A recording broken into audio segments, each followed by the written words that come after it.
Good morning. This is Brett Premack. It's Saturday, 1 o'clock New York time, 10 a.m. Pacific time, 1 a.m. in Tokyo, 6 p.m. in London. And we're going to have a very interesting discussion this morning about survival in the 21st century for artists. Very challenging to be an artist in these times, whether you're a musician, a filmmaker, a painter, a photographer, a sculptor. Doing one's art and making it a profession is the subject of our talk today. And the gentleman who I'm going to be speaking with in a moment has formed an organization called Musicians for Musicians, which is about survival. It's about making your art a profession. And he himself is a musician. We'll talk more about his background and what he does in this remarkable organization. And if you're on YouTube right now, you can see that there's a space for your comments on the side.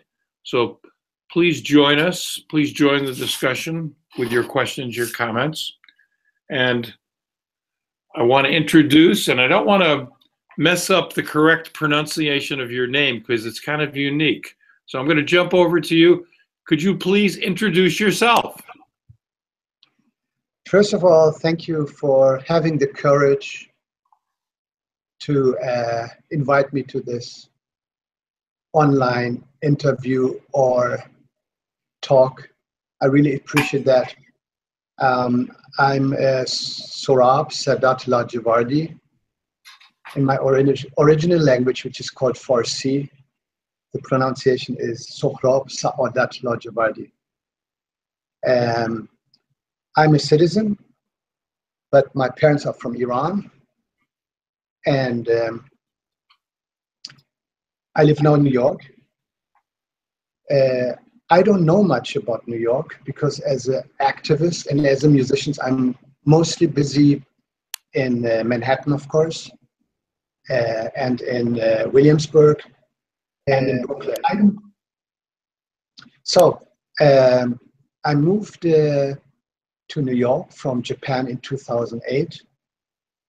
And I've been very busy as a, you said, surviving artist or surviving musician. Actually, I didn't feel like that. It wasn't, in my case, about surviving. It was more like, it was from the first day I had to prove something to the New York community, which was that I would exist, that I'm important for them, that I could do something good for them, that what I've been doing is something that people can live from culturally, economically. So it was a really tough start in 2008. And actually New York at that time was actually getting very expensive. We got the real estate, everything. Venues started to close and so I came actually to a very bad time to New York. And before go ahead. Before we get into that, let's go a little bit into your background. Okay. Because you have a very interesting story. So you were born in Iran? No, born in Switzerland. You were born in Switzerland. So your parents were from Iran, but they emigrated to Switzerland. And how long did you live in Switzerland? A couple of months, and then they moved to Hamburg in Germany. And that's where you had your childhood, in Hamburg? Yes, childhood and educated. I finished high school there. So I speak German perfect. And when you were a young man, was music an important part of your life? Of course. I'm 1953, so I observed Woodstock from Hamburg. I could have gone to many Beatles concerts, but I never went because I was never a Beatles fan. But I saw Jimi Hendrix in Hamburg, Janis Joplin. So I'm, you would say 60s guy. I would say baby boomer.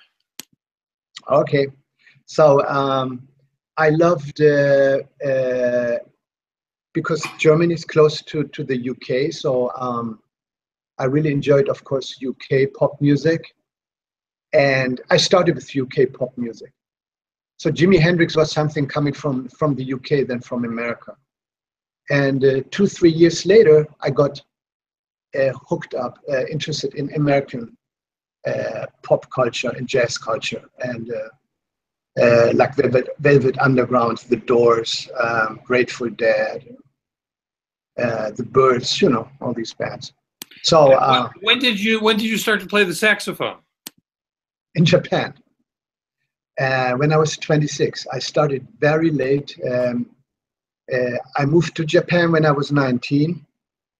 And before coming to New York, I'd been living in Japan for 35 years. I always say I lost my virginity there. In America, you lose your virginity already when you're 12 or 13. In my case, it was kind of late. So I started 26, which means I was then in the 6th year of doing martial arts. And at that time, doing martial arts 24/7, being under the guidance of the master, it got so much that I became suddenly, I started to doubt. It's like, is everything only meditation and so, without having any contacts with people around you, with the community and so on. And then I went to it. In Japan, they have jazz coffee shops where you drink coffee and listen to jazz music. And at that time, of course, it was a very liberal coffee shop. They had mostly liberal jazz music, which means from the 60s and 70s. So beginning of Ornette Coleman's free jazz to the art ensemble of Chicago. So Sandra was played, everything, Eric Dolphy, Mingus. So when I was listening, at that coffee shop, they had a live show sometime, and it was a Japanese trio. The pianist is kind of known here in America,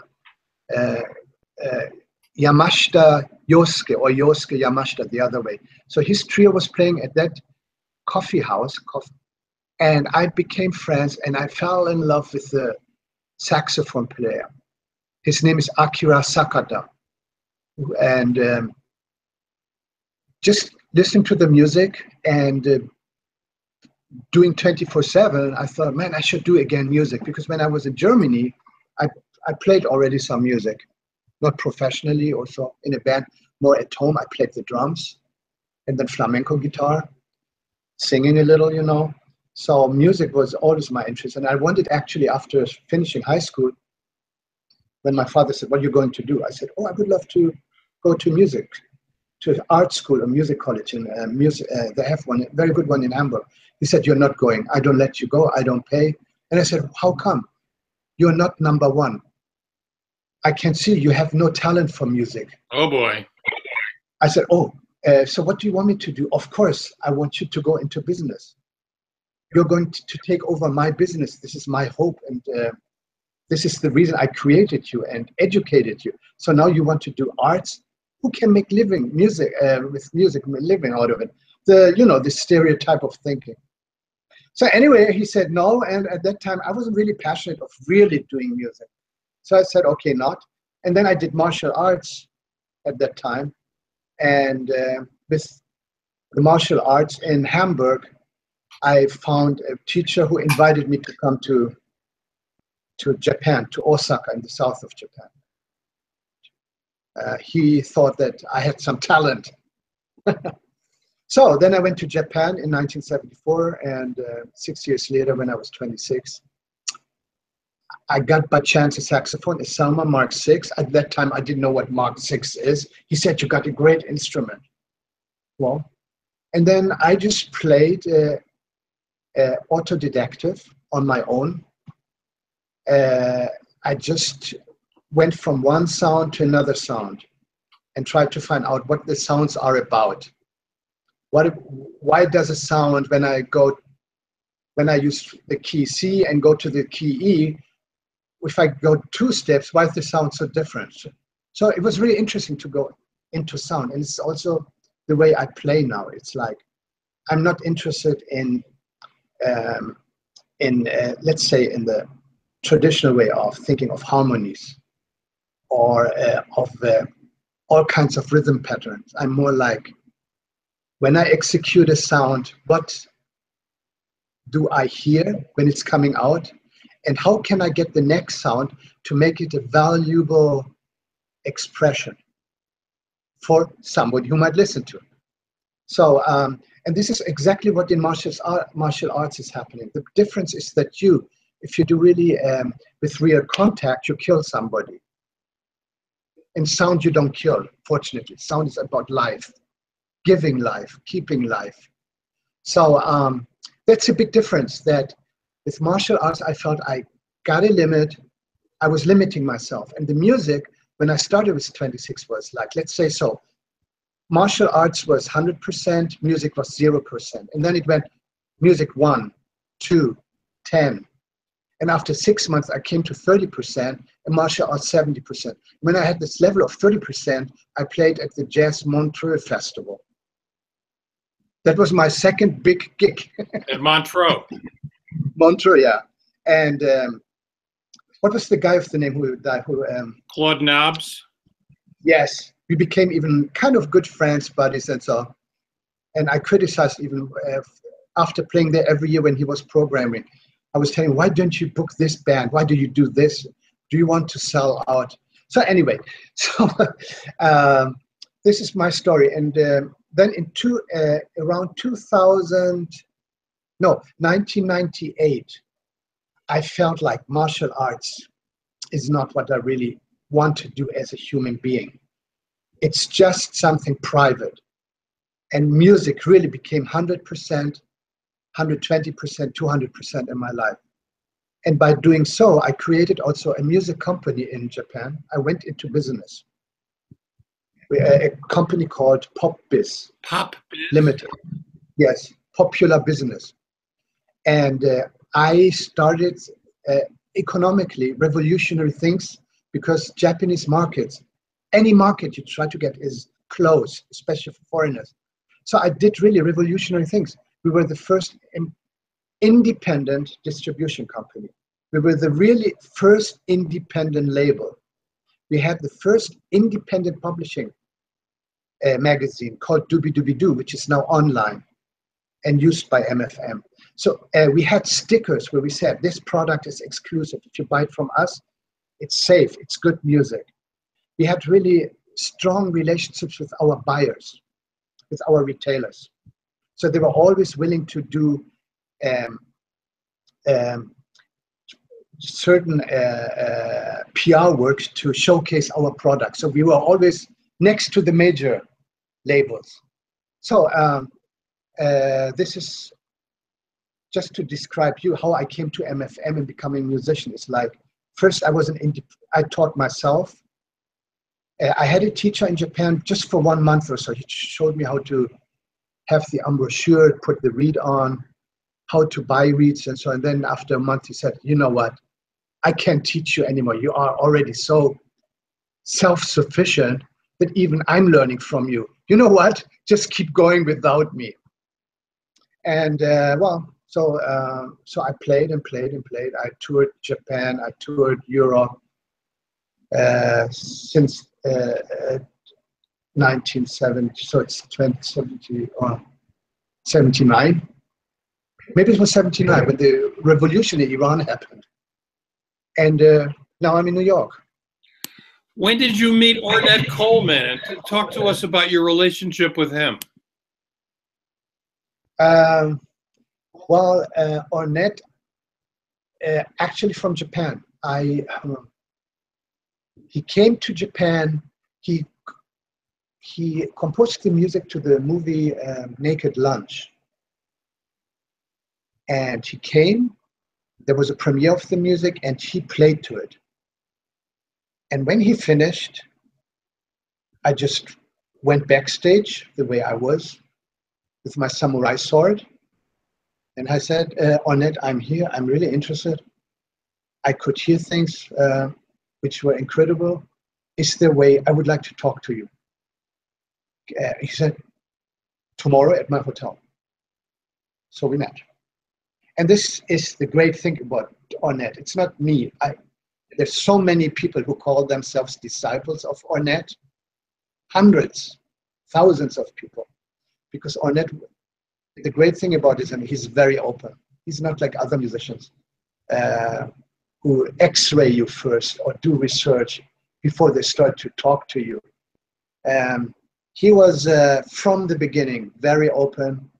At that time, I wasn't into music that strongly. So it was like under 100%, right? Maybe 10 or so. But I could talk with him, and he was interested in Japan, and so he was interested in martial arts. So we had really nice conversations during the stay, and then he gave me his private number. When you come to New York, I want to see you. That was when he was in Harlem, when he had his studio there.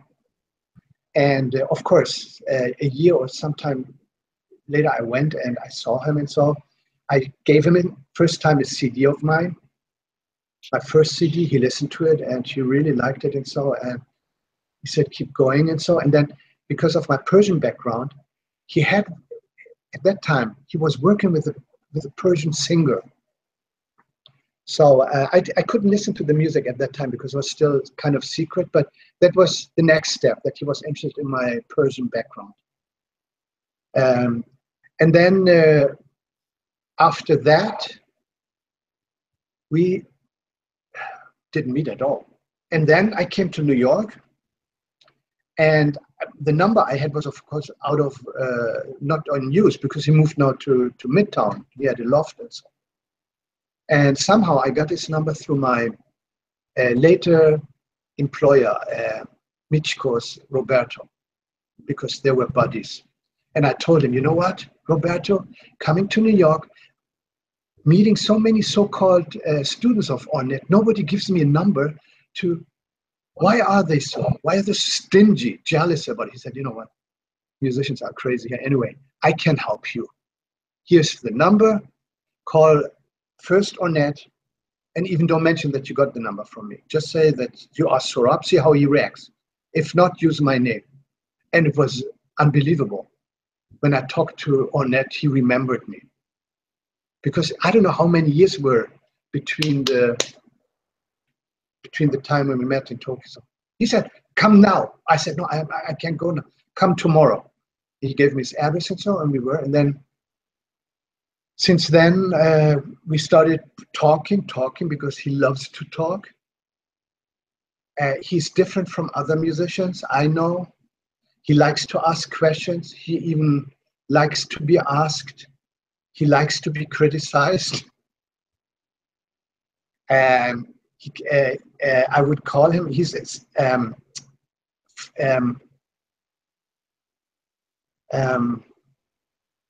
didn't give any shit about anything. That's the reason why he was so open.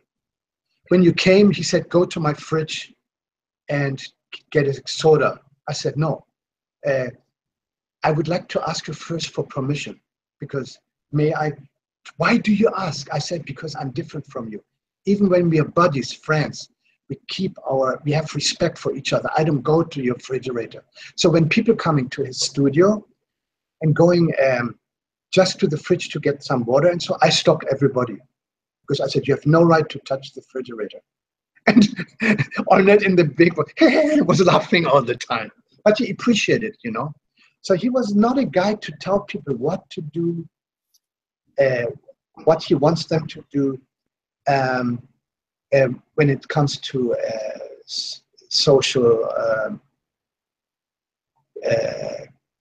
communication. But he was tough as a leader. When I was lucky that I could, before he broke his hip, I could rehearse with the band, and so he was really tough. I mean, he wasn't that nice guy anymore. Of course, a leader must say something, you know. So about Ornette, in fact, I don't want to tell too much about him because I know so much about him, and he told me so many things that I could write a book. But something I can say is the way I look at Ornette is absolutely different from all the people who call themselves disciples or students, who wrote books about him, who interviewed him, because everything that I've read about Ornette is not the Ornette I know. And he is not that of a nice person. He is not that of a person that he's interested in everything and so on. No. But I can say honestly, he is what he was. America created him, educated him to him. So he was black. His life started as a musician, not very easy. He had to defend himself economically, also as a leader. So he was always in a box. He created his own box and stayed in that box until he died. So a good example, for example, when we had our, I call them master classes, whatever. Once I got so tired to play his music, and so then I said, hey, Ornette, why don't we play one of my songs? Work on one of my songs. And he said, that's a great idea. Why didn't you tell me earlier? Well, I said, because of my respect to you, and so it was better, because I was interested. But now, you know what, I think I have an understanding of your music. Let's do something else. Let's start with one of my songs. And then I told him about the song, played a little, and blah, blah, blah. And now Brett. Usually, if you get a lead sheet or the composition and so, and you play with it, to it, you play that song, right? Somehow. No, not our brother Ornette. He takes his own life into that song and makes it to a new song. So when he played, for example, with Sonny Rollins at Beacon, or when he had his last concert at Brooklyn Celebration, when you listen, exactly, or when he played with other musicians, I think even with Grateful Dead or so, it was, when he was playing his thing. He never was in solidarity what was happening around him. So because of the respect people had of him, they had no problem to adjust to him. And then somehow the leader of that band or the leader of that project gave a cue, and then it went this, and it went back to the head of the song. But this is Ornette. Ornette was always what he was. He was never us. And when I tried to get him to my organization as a board member, so when I started talking about him, he wasn't interested. He said, Saurabh, you know what? I can't only speak for myself. I can run only my own business, but to take care like you, to take care of other musicians, I can't do that. And I don't want to do that. That's not my lifestyle. Well, let's talk about your organization. What is Musicians for Musicians?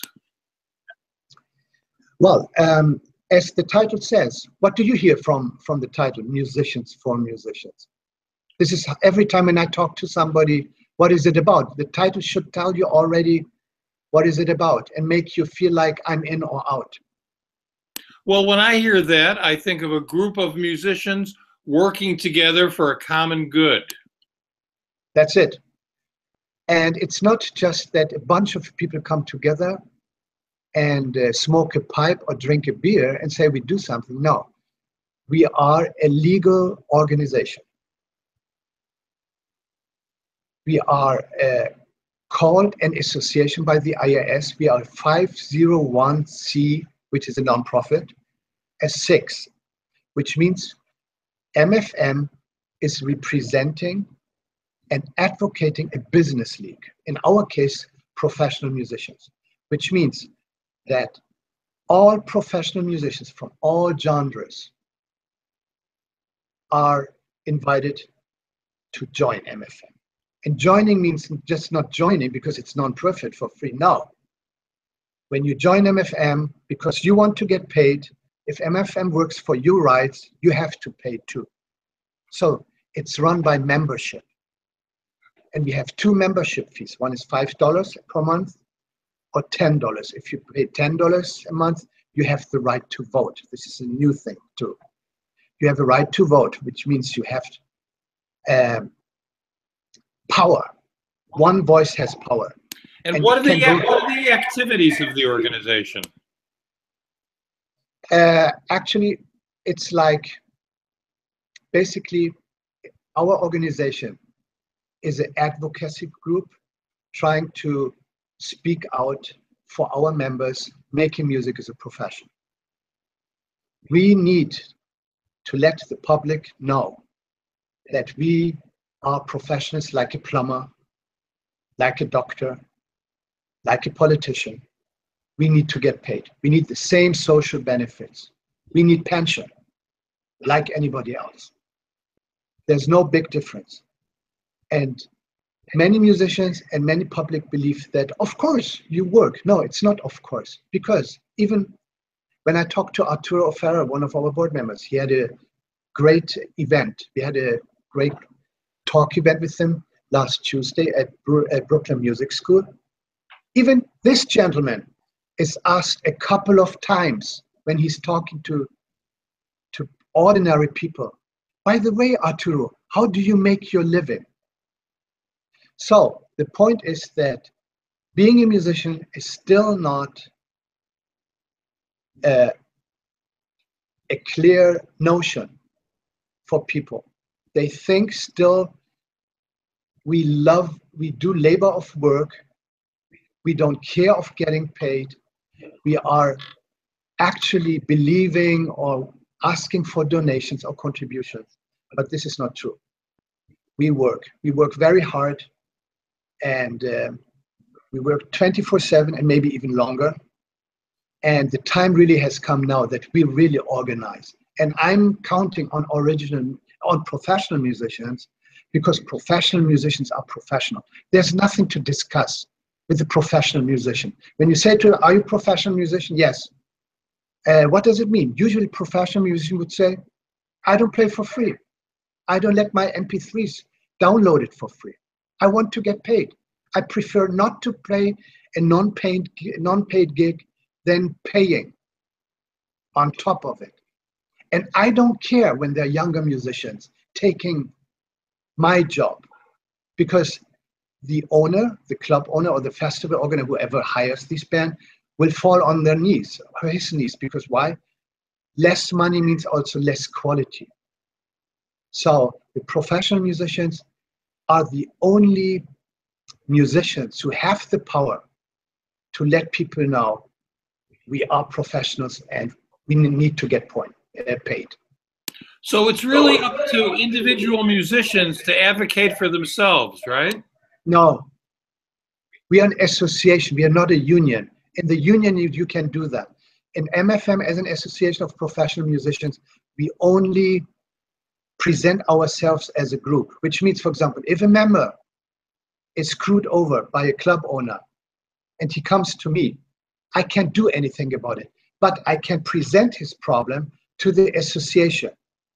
And if the association, from the board to the membership, agrees that there's something we have to fight, then we go and get with the lawyer and go to the club owner and get the money which he owes to the music. So this is the big difference. We are not a union. So a professional musician still has to take care of his own business. But what we do now, to your question again, is an association wants that the members grow as human beings and as musicians. So we've been running since last Tuesday, many workshops, almost every month once, inviting experts to let our members know what they need to know on top of what they don't know. So then we are still working on a member portal. This member portal will be so that every member can communicate. If you need a musician, you can find a musician in our member portal. You get all kinds of discounts for studios, and so like a 10% discount if you use that studio with your member card. You get also, we have an online magazine called DooBeeDooBeeDoo, so your CDs will be reviewed for free. Everything we can do to empower our musicians financially, psychologically, culturally will be carried out in the members portal, plus the workshops. And the other thing we do is that's my job as the president. I have to reach out to the 1% of musicians, including you, people who love music or or use music, live from music, or are self-sufficient, like let's sing jazz, Herbie Hancock, hip-hop, Jay-Z, punk, Johnny Rotten, adult rock, Bruce Springsteen. Then activists like David Byrne, Mark Rebo, the Trigordist. Then people like Dr. Cornel West, who is also on our advisory committee. People like him, that they go out and speak for me and MFM and say in interviews, in documentary movies or whatever, that music is a profession. Some of them have been doing that, like Prince. Last year at the Grammys, he made very clear that musicians are professionals and are paid unfairly. He did it in his speech. David Byrne is saying that.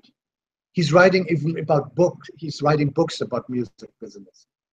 He is participating at rallies in front of the City Hall in, was it in March, April? I was there too, when we were against Trump's anti-grant policy, you know, NEA, the National Endowment Awards, and the NEH. So there are many musicians who are activists, which means they don't play only music. They are political, social active. But I realized that, being a union member myself still, that MFM has only one success story. It can only succeed in one point, that he can bring all professional musicians in this state and in the country under the umbrella of MFM, and get the 1%, the super rich musicians, the musicians who even don't worry about pension or health insurance because they have it, that they go down and help their peers, the younger musicians, and advocate with me that music is a profession. Hopefully we find politicians then, because we as an association have the right to lobby. That's another thing. We have the right to lobby, which means we can be political, active, pay into politicians' pockets that they create bills for our rights. So we are then equal to the union, which is like many musicians are very unhappy about AFM or about local 822. So I'm targeting these musicians and say, hey, you have another option. If you are into organizing and you want to improve because you feel as one person, one voice, you can't achieve anything, MFM is here for you. We have now up to 50 musicians. Hopefully by the end we have 100. Next year, all the 100 find one more. Hopefully next year we have 1,000. And I hope that within the next 3 years we have 5,000 musicians. My goal is to be equal with the union, which has almost 9,000 musicians. So this is my goal. And when we have these members, when we have this power as a group of big number, then we have the power to make demands to anybody. Okay. Even to the union. If musicians want to get involved with you, involved with the group, what should they do? Well, they go either they find MFM in the on the internet, go to our website, registration's there. They just click. Although the last week we have problems with the registration processing. Our webmaster is now working on it. They could send me an email and then I do it manually, or my staff. And membership is free now until end of fall. So if you become a free member anyway, and you think I sound already truthfully, and through your camera, I look also honest and convincing, you just join. Because, Brad, there's no other thing you can do as a musician. Therefore, I don't believe that you say surviving. It's not about surviving. It's about improving our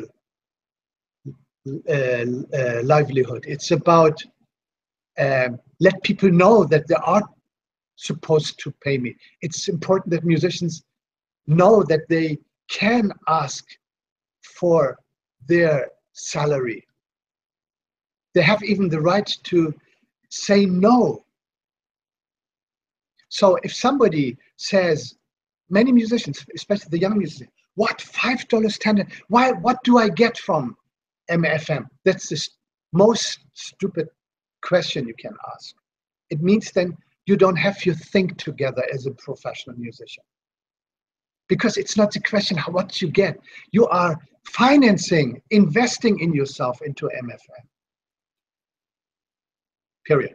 So they just go into our website, or they find my email address in Facebook. Just email your name, your email address, and your website, because we are also interested to know who you are. And then we register you, and then we send you a confirmation of the link. And then with the registration, with the membership, you get free in all workshops monthly. We run orientation. When you call me 24/7 hours, I'm there for you guys. Actually, as I said, we talk as a group, but still we are young organizations. I still can take care of individual musicians and problems. So, because I still want to learn, I still want to know what musicians of every age, I mean, 20 to 30 years music professional thinks and feels different than somebody from 30 to 40. So the 1% are the people usually from 45 to die. So when I talk to them or they talk to me, they talk so differently. So it's very important for me that as a president, as a leader, that I hear every voice, that I understand, but that I also have the courage to say, oh, I didn't know that. Because many musicians or members believe that I know everything. That's not true. I'm a musician. I'm still a musician. I'm still running a band. I'm composing. I'm going to my Riverside Park at midnight when I have the money, not money, time to rehearse or not to rehearse, to practice or compose. No, I'm not different from others. I'm just doing the 2-3 steps ahead. And I know what music business is. I did music business in Japan very successfully. I can read contracts. I know what for example, our next workshop in July will be an entertainment lawyer. So we just had one with Arturo O'Farrell. Then he, as look, Brett, important thing, a 5-time Latin Grammy Award winner couldn't bring thousands of people to the hall. So people think, the public, oh, Grammy Award, something easy. No, he worked so hard for 5 Grammys, and still he's working hard with his orchestra, with his education, with his foundation, whatever. He counts his notes, but he's professional. He still can live from music. So this is the point, that our members are professional from the beginning. It doesn't matter what music you play and how much money you make. Even if you make only 1,000 per month and you make it through music, you are professional. If you do a day job because you have to support yourself, you're still a professional. Why? Mozart had his prince or queen who paid. So the day job is the donor. So it's not bad to be a teacher of music. It's great. It's a great job to be a musician, music teacher. It doesn't mean that you have to be play in clubs or tour in countries to be professional. Everything you do for advocating making music as a profession and making money out of it, you're a professional for us. Excellent. Excellent. I want to thank you for joining us. And I'm going to drop some links here in the description for people to get further information, to contact you. In closing here, I just want to ask you one final question. Does everything you do come from your music? Yes.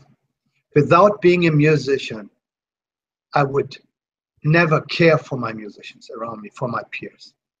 And I'm very passionate about music. I think it's I'm sorry, you used the word artist, and I don't want to be disrespectful to other artists, but I think music is the top artistic profession, because sound goes boom. It's not like sculpture or painting or so, where you have to be more involved. Music, you don't have to be aware of. It still can attack you nicely, critically. So music, our job as musicians is to take care of other artists if we succeed, writers, painters, they will also organize. So I hope that we become a role model for all artists. And it's about us. So if we win, other artists will have the benefits. That's a great sentiment to close on. Thanks so much for joining us, and thanks to our viewers. Thank you very much. Too. We'll see. You're spreading it out. Making music is a profession. Making music is a profession. Thank you very much. We'll see you next time.